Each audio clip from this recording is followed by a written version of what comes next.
Budi Utomo tercatat sebagai organisasi modern nasional pertama yang dipergunakan sebagai alat perjuangan politik bangsa untuk bisa melepaskan diri dari belenggu penjajahan, sekaligus titik tolak untuk mengangkat harkat dan martabat bangsa. Hal ini tidak terlepas dari daya dan upaya 9 orang pemuda yang mempunyai visi jauh ke depan dan bercita-cita luhur bagi kemuliaan negeri ini. Kini, 112 tahun sudah cita-cita itu dicanangkan. Kita memperingatinya sebagai bentuk penghormatan sekaligus sumber inspirasi untuk menjaga agar cita-cita luhur itu tidak pernah padam. Nah, selamat siang Pak Dr. Adib Humaydi, spesialis ortopedi, sebagai Presiden elek atau yang akan memerintah nanti di Ikatan Dokter Indonesia di akhir tahun ini ya, Mas Adib ya. Kita panggilnya ya. Mas Adib aja ya. Selamat siang. Ya, selamat siang. Assalamualaikum warahmatullahi wabarakatuh, Mas Adib. Ya, minal aidin, mohon maaf lahir batin ya, walaupun lewat ya. Tapi tetap kita dalam suasana masih Syawal ya. Ya. Mas Adib, tanggal 20 Mei ini 2021 ya, kita peringati ya, kita kenang sebagai Hari Kebangkitan Nasional. Sejarah membuktikan di tahun 1908, wah berarti udah hampir 113 tahun ya Mas Adib ya. Nah kira-kira ini kan dimulai dari banyak gelar profesi, yang lebih banyak diutamakan adalah gelar profesi dokter ya, pembangkitnya pada waktu itu. Karena mungkin kalau yang saya baca dari sejarah yang terjadi adalah bahwa dokter itu lebih banyak netral, tetapi ketika itu ada sekelompok masih muda ya waktu itu, mungkin dari pendiri Budi Utomo yang bisa dipercaya oleh sebetulnya oleh bangsa ini untuk membangkitkan kebangkitan nasional. Itu cikal bakal. Nah itu beruntungnya buat kita adalah kita yang meneruskan profesi beliau. Walaupun itu waktu itu dididik oleh Belanda itu ya boleh dibilang dokter Jawa ya. Nah tema kali ini apa nih Dokter Adib sebagai pengurus besar IDI untuk memperingati Hari Kebangkitan Nasional yang jatuh pada tanggal 20 Mei 2021. Mangga Mas Adib. Ya, terima kasih Kang Hadi. Ini yang kedua saya diundang di podcast Kang Hadi. Ya. Terima kasih. Dan ini sejalan juga dengan besok tanggal 20 Mei kita memperingati Hari Kebangkitan Nasional. Kalau di kedokteran sejak tahun 2008 Hari Kebangkitan Nasional ini juga kita sinergikan dengan kita sebut dengan Hari Bakti Dokter Indonesia. Yang itu DI ya?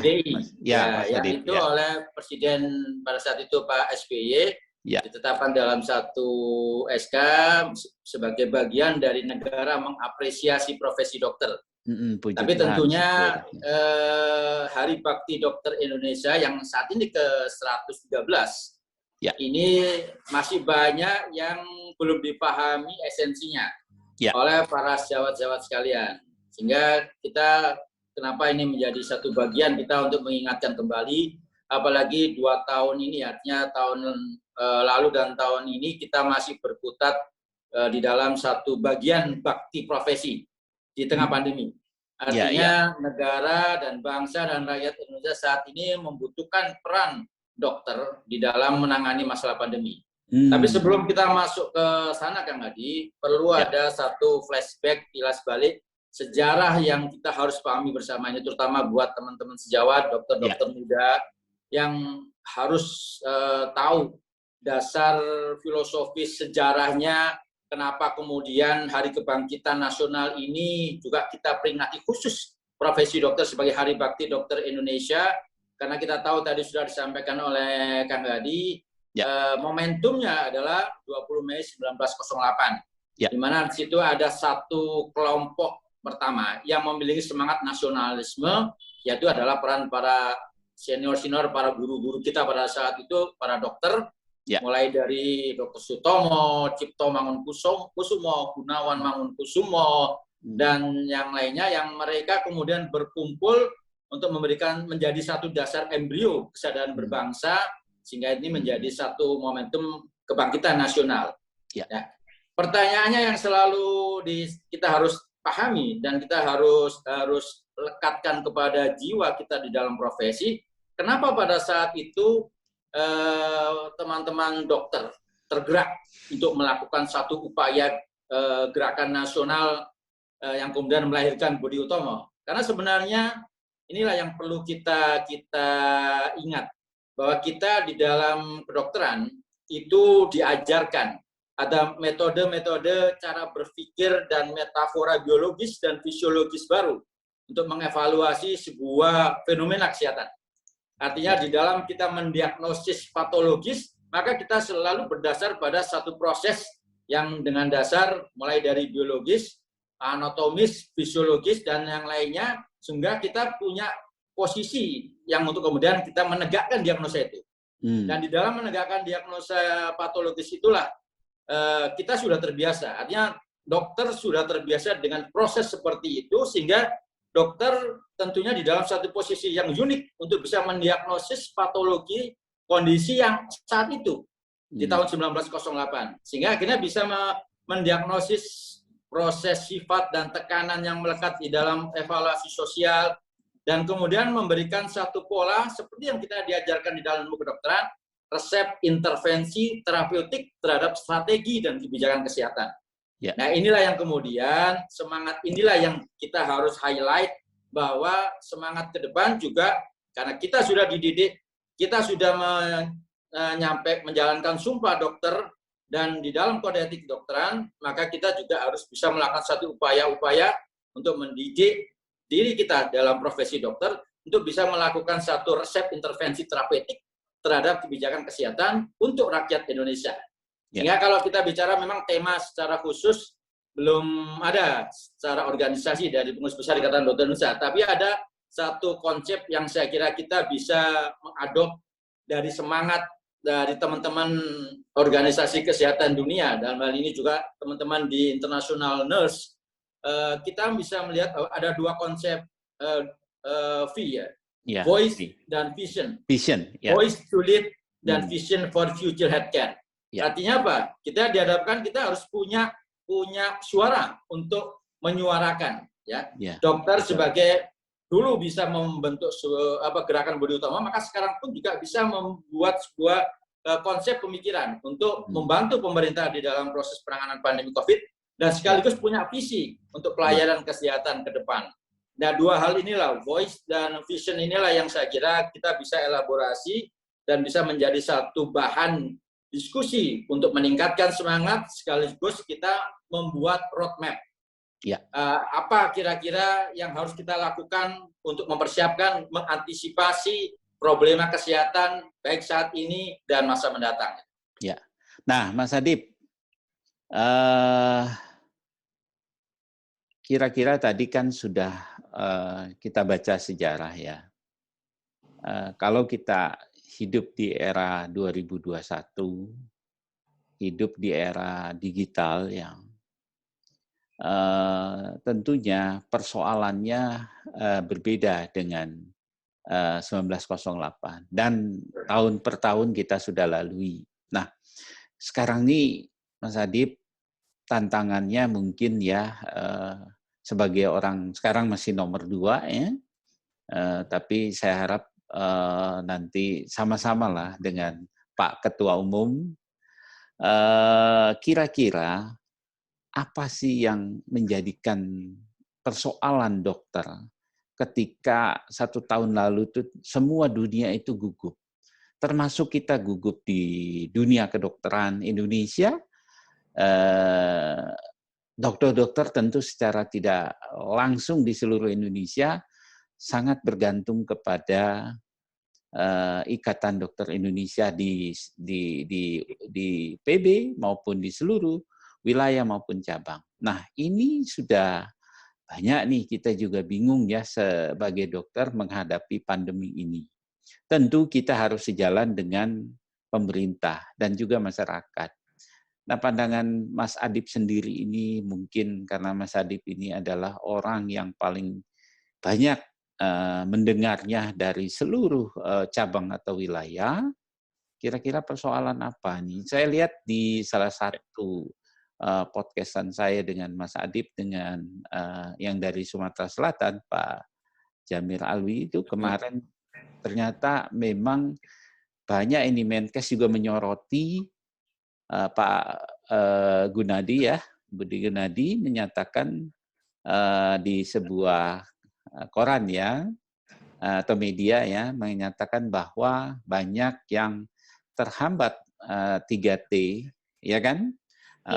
Tracing-nya, terutama tracing, testing, ya tahu. Kalau treatment urusan kita lah, tidak ada orang. Bagaimana kita mau melakukan treatment kalau 2T yang sebelumnya itu tidak terlaksana? Nah ini apakah betul nih? Saya kan hanya membaca di harian sebuah surat kabar ya atau di media sosial menyatakan bahwa Pak Menkes juga mengeluh banyak halangan rintangan tenaga kesehatan, ya bagian daripada dokter juga, untuk melakukan hal ini. Ini Mas Adip setuju nggak dengan seperti ini? Bagaimana penyelesaian kitanya? Yang penting kita tarik kepada idenya sendiri. Silakan Mas Adip. Ya, jadi ada dua hal perspektif yang bisa kita lihat, Kang Adi. Jadi yang pertama itu adalah perspektif secara internal. Ya.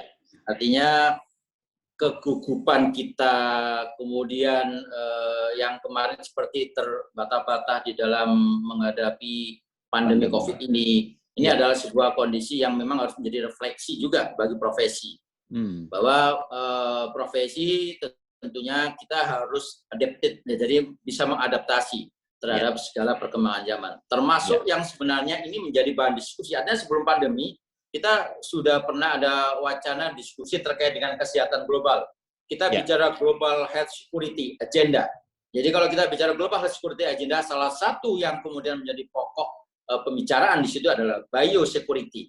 Jadi biosecurity, keamanan negara, ketahanan bangsa itu bisa masuk di dalam satu permasalahan penyakit, salah satunya adalah pandemi virus seperti yang saat ini terjadi.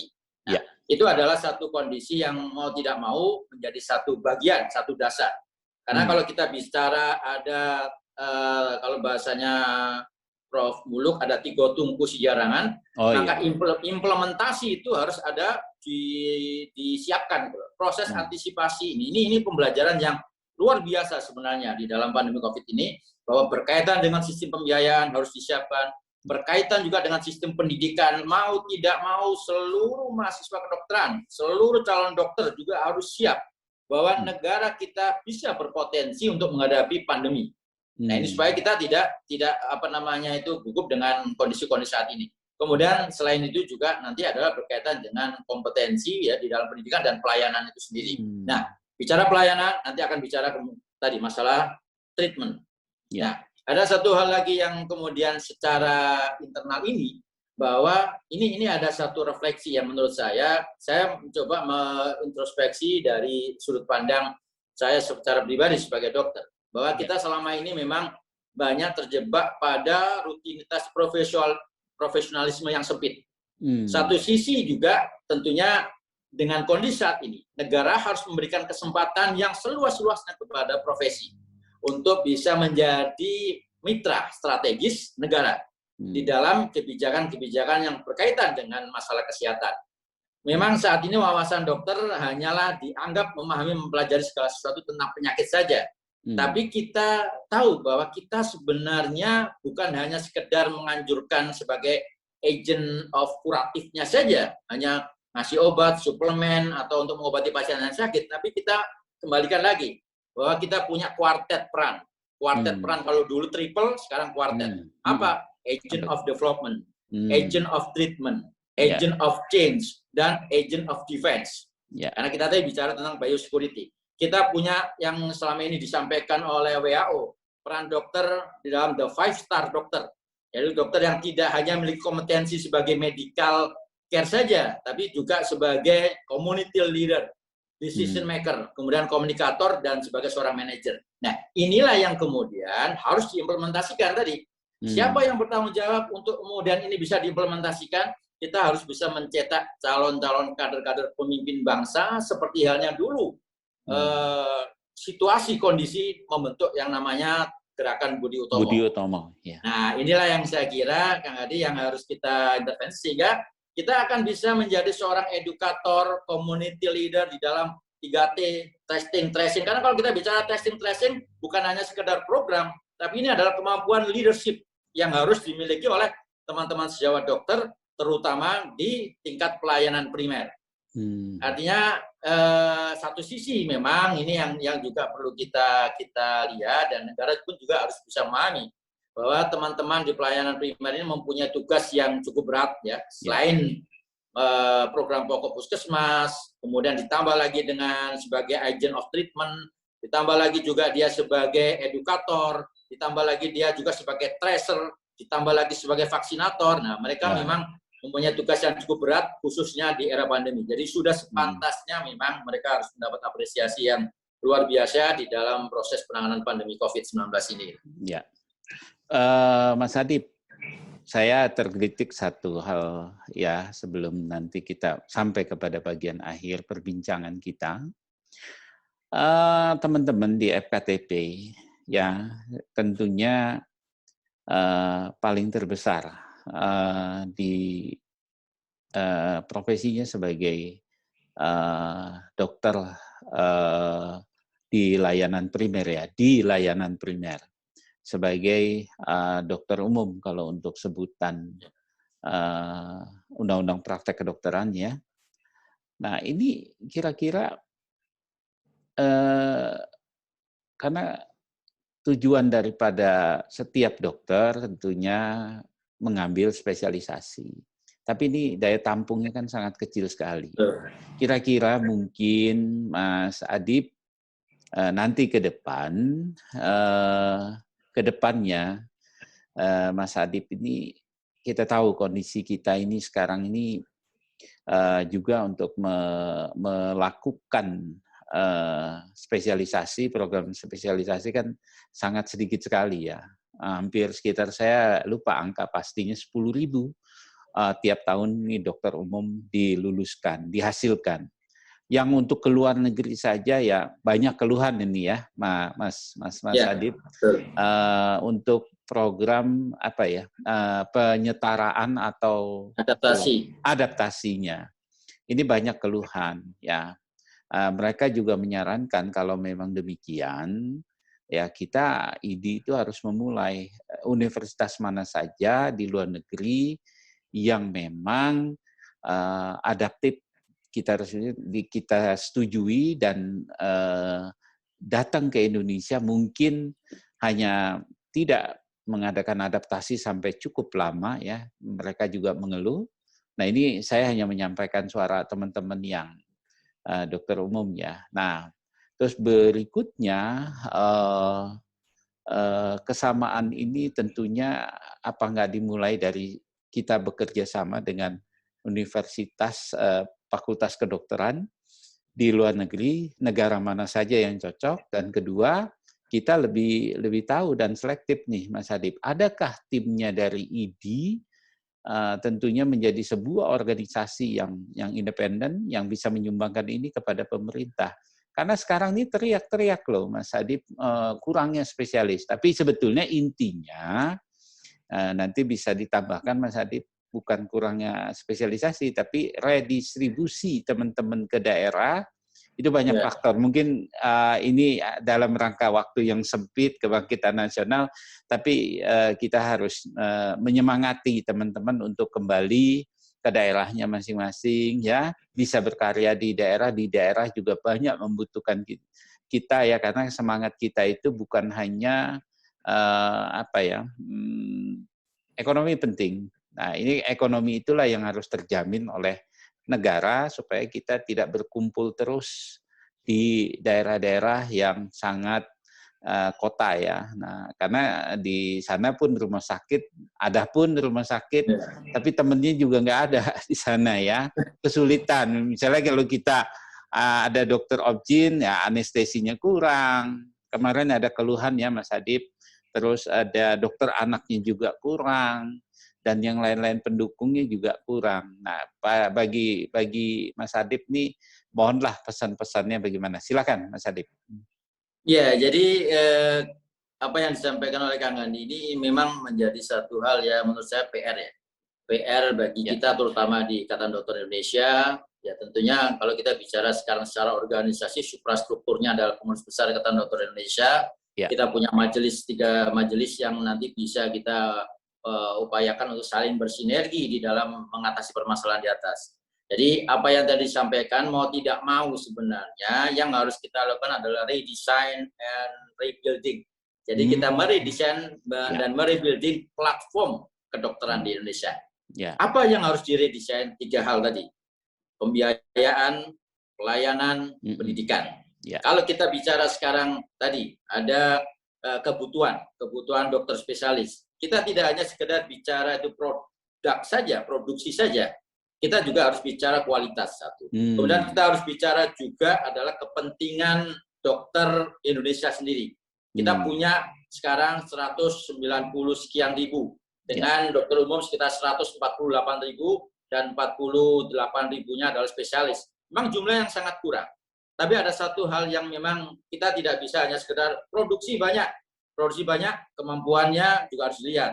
Sehingga yang harus kita lakukan adalah meredesain tadi mengenai pendidikan ya dalam hal penguatan terhadap profesi dalam ini melalui kolegium dengan membuka wacana-wacana terkait dengan baik itu dari sisi penambahan jumlah produksi, penguatan dari para dosen, rumah sakit jejaring, bahkan konsep yang dulu kita bicara ada university based, hospital based, ini juga perlu menjadi diskusi lebih lanjut lagi karena kita sekarang bicara memang kebutuhan. Satu sisi yang juga harus kita lakukan adalah tadi yang disampaikan tadi, redistribusi. Redistribusi ini akan tetap sulit kalau belum ada kebijakan baik itu nasional atau daerah yang kemudian melakukan upaya untuk penyesuaian kebutuhan dokter dan dokter spesialis di dalam satu wilayah. Berapa sih demand-nya gitu. Satu wilayah namanya berapa jumlah dokter umum yang dibutuhkan, berapa jumlah dokter spesialis. Kita selama ini tidak berpikir terhadap link and match. Jadi kalau kita bicara ketenaga kerjaan, link and match-nya kita hanya jumlah produksi sampai 10.000 dokter, tapi ternyata kita tidak menghitung sebenarnya mereka nanti akan bekerja di mana. Mereka nanti akan diberdayakan sebagai apa. Dan kita tahu tadi seperti disampaikan Kang Hadi, 20% dari lulusan saja masuk spesialis, 80%-nya kemana? Apakah semuanya berpraktek sebagai dokter umum? Belum tentu.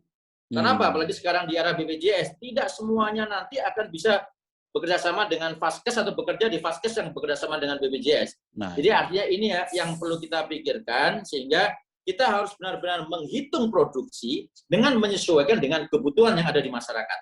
Kalau kita sudah punya angka perhitungan, maka yang harus kita lakukan adalah kita harus punya aturan. Bahwa dalam satu daerah kita harus batasi kebutuhan jumlah dokter spesialis tertentunya, spesialis A berapa, spesialis B berapa, dokter umum berapa, dan kemudian menjadi tanggung jawab profesi saya kira, karena kita bicara sekarang adalah bagaimana dalam tanda petik kesejahteraan anggota itu juga menjadi perhatian buat kita, maka kita juga harus membuat satu tadi platform di dalam kaitannya dengan kebutuhan dokter dan dokter spesialis di dalam satu daerah. Kemudian yang berkaitan juga dengan kebutuhan terkait dengan dokter spesialis. Kita tahu bahwa ada namanya teman-teman yang juga sekolah dari ke luar negeri. Ada satu hal yang saya kira berapa kali kita sudah sampaikan. Kita selama ini tidak pernah memberikan satu namanya rekomendasi. Sebenarnya sekolah-sekolah di luar negeri yang direkomendasikan oleh negara itu mana saja. Fakultas kedokteran, kita ambil spesialisnya mana saja. Karena itu kemudian butuh namanya penyetaraan. Siapa yang berwenang untuk melakukan itu? Satu, Kementerian Pendidikan, dibantu oleh siapa? Karena ini kebutuhannya adalah kebutuhan dokter spesialis, maka harus melibatkan organisasi profesi dan tentunya adalah kolegium. Dan inilah yang kemudian, kalau saya mencoba mencontohkan, mohon maaf ini bukan mencontohkan, kebetulan saya sebagai seorang ortopedi, kami di ortopedi pun sudah melakukan penyetaraan tingkat ASEAN. Sehingga katalog pendidikan ortopedi di tingkat ASEAN itu sama. Ya. Nah, penyetaraan inilah saya kira kita juga harus lakukan di semua kolegium gitu loh. Sehingga kita bisa melakukan penyetaraan sehingga dokter lulusan Indonesia akan juga setara minimal di ASEAN atau kemudian nanti minimal di Asia. Kalau umpamanya ingin melakukan jenjang pendidikan, maka kita akan merekomendasikan hanya universitas tertentu. Selama ini kita tidak pernah ada aturan yang menyatakan bahwa sekolah-sekolah di luar negeri yang direkomendasikan oleh negara dan itu bekerjasama dengan organisasi profesi dan kolegium itu tidak ada. Sehingga banyak sekali akhirnya yang lulusan-lulusan luar negeri yang kita juga belum tahu tentang kualitas dan bagaimana pendidikan atau katalog pendidikan yang dilakukan di sana. Jadi ini saya kira banyak sekali hal yang harus kita perbaiki dan sekali lagi kita perlu peran serta semua pihak di internal profesi, ditambah lagi dengan teman-teman sejawat anggota asosiasi pendidikan kedokteran, ditambah juga dengan asosiasi rumah sakit pendidikan, semuanya harus berperan karena ini permasalahan bukan permasalahan dokter saja, tapi ini adalah permasalahan bangsa. Ini yang paling penting ya. Mas Adib, ini udah mendekati angka 30 menit ya. Saya rasa nanti pemirsa juga di channel saya ini bisa menyimak ya. Karena banyak keluhan juga dari orang-orang tua yang menitipkan anaknya berpendidikan jadi dokter. Ini banyak ya, saya hanya beropini karena saya banyak menerima keluhan saja, bukan merupakan satu penelitian yang saya lakukan ya. Ini opini dan juga menampung pendapat bahwa banyak kesejahteraan yang mesti harus dipikirkan buat dokter umum. Karena untuk khususnya swasta, ya anak saya juga sedang melakukan pendidikan kedokteran. Alhamdulillah dikasih kesempatan yang boleh dibilang di subsidi pemerintah. Nah, ketika anak-anak orang tua, masyarakat umum yang menitipkan anaknya berpendidikan kepada fakultas kedokteran swasta yang sekarang itu begitu banyak, jamur di musim hujan, dan ini juga cukup mahal ini Mas Adib.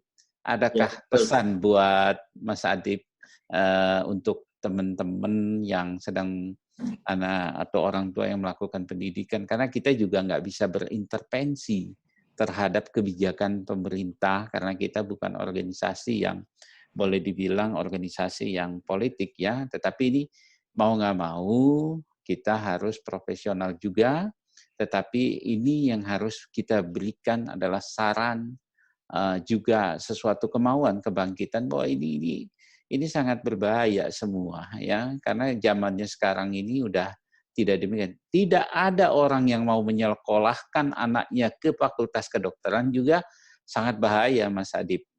Ya kan, penerusnya kemana nanti ya. Nah, kira-kira pendapat Mas Adib sebelum kita akhiri nanti apa nih pesan untuk juga sekalian nih Mas Adib, pesan-pesan buat teman-teman yang di seluruh pelosok ya, yang kita appreciate sekali, salut, dan juga mungkin yang sedang internship, sedang chief resident di berbagai daerah, dan juga bagi teman-teman sejawat yang sudah lulus yang mengabdi kepada negara sesuai dengan profesinya, baik di tempat RSUD, di puskesmas, di klinik maupun di rumah sakit swasta. Monggo Mas Adib, supaya Hari Kebangkitan Nasional ini kita penting untuk menerima pesan dari orang nomor 1 nantinya, dan sekarang masih nomor 2 tapi tetap nomor 1. Silakan Mas Adib. Ya, terima kasih Kang Ade. Jadi yang pertama memang saya mengapresiasi semua sejawat dokter dan selamat Hari Bakti Dokter Indonesia sebagai bagian dari tugas dan tanggung jawab kita, karena kebetulan saya mendapatkan amanah di Pengurus Besar Ikatan Dokter Indonesia, saya menyampaikan apresiasi yang sangat luar biasa kepada sejawat dokter yang sampai saat ini berjuang mengabdi kepada negara dan tetap melakukan pelayanan dengan baik untuk rakyat Indonesia. Amin. Kemudian yang kedua, yang tentunya yang harus kita lakukan itu khususnya buat teman-teman dokter yang saat ini sedang menjalani pendidikan, baik itu mahasiswa kedokteran, internship, terus kemudian yang menjalankan pendidikan spesialis.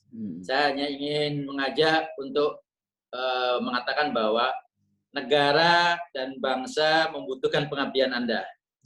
Jadi Anda atau teman-teman sejawat bersiaplah untuk bersama-sama kita mengabdi pada negara. Dan pengabdian itu bukan hanya di kota besar. Pengabdian itu adalah untuk seluruh rakyat Indonesia.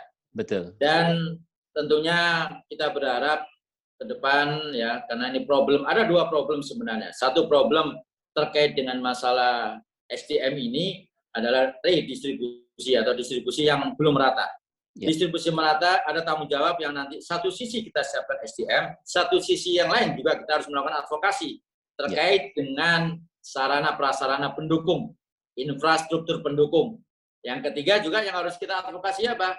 Bahwa daerah juga memberikan satu perhatian terkait dengan dokter ini. Dan saya kira dokter dan mitra kesehatan yang lain juga. Karena kalau daerah sudah memberikan suatu apresiasi dan menempatkan para teman-teman medis dan tenaga kesehatan yang lain sebagai bagian dari mitra kesehatan, maka tentunya negara akan mengapresiasi di dalam bentuk apakah itu berkaitan juga dengan kesejahteraan, berkaitan juga jenjang karir yang saya kira itu juga dibutuhkan oleh para teman-teman sejawat dokter untuk tetap bisa mengabdi di daerah. Dan tiga hal inilah yang saya kira marilah kita lakukan secara bersama-sama, bergotong royong dengan semangat kebangkitan nasional ini. Marilah kita bangkitkan profesi dokter Indonesia untuk menjadi terdepan. Ya, menjadi terdepan, kita suarakan, voice to lead. Jadi kita menyuarakan tentang kepemimpinan dokter ini dan kita samakan visi. Future healthcare-nya itu seperti apa? Kedokteran masa depan seperti apa? Yang nanti kita akan buat namanya redesign dan rebuilding platform daripada kedokteran Indonesia ke depan.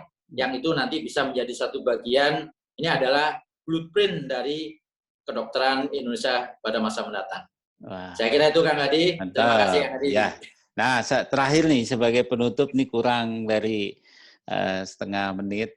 Saya minta Mas Adib memberikan 3 kata dalam satu kalimat atau 4 kata deh untuk jangan banyak-banyak Mas Adib. Karena ini akan terngiang sekali, boleh sambil dipikirkan, terngiang sekali oleh teman-teman semuanya karena perhatian, ajakan di Hari Kebangkitan Nasional ini apa yang mau dipesankan dalam 4 kata, dalam satu kalimat 4 kata, silakan atau mau 5 kata juga nggak apa-apa, yang penting pesannya singkat. Silakan Mas Adib, mau dipikir dulu nggak apa-apa. Ya, silakan. Ya ini karena acaranya ini ya mendadak, jadi kita harus langsung memikir cepat. Iya, 5 kata. Kalimat singkat yang harus saya sampaikan kepada teman-teman sekalian. Tetap semangat, salam sehat untuk dokter Indonesia. Oh, mantap, tetap semangat. Salam sehat untuk dokter Indonesia. Terima kasih Mas Adib. Mungkin pas waktunya hampir 30 menit. Nanti kita siarkan di YouTube channel saya agar teman-teman semua bisa mendengar pesan daripada orang sangat penting di pengurus besar ini. Tetapi semua ini menjadi penting akibat daripada pesannya Mas Adib. Masyarakat juga penting untuk kesehatan agar kita bebas daripada pandemi COVID. Terima kasih Mas Adib. Terima kasih Kang Hadi. Selamat salam sehat, selamat siang dan mungkin betul-betul ini hari yang paling bersejarah untuk kita semua. Terima kasih Mas Adib. Terima kasih. Ya, kita matikan.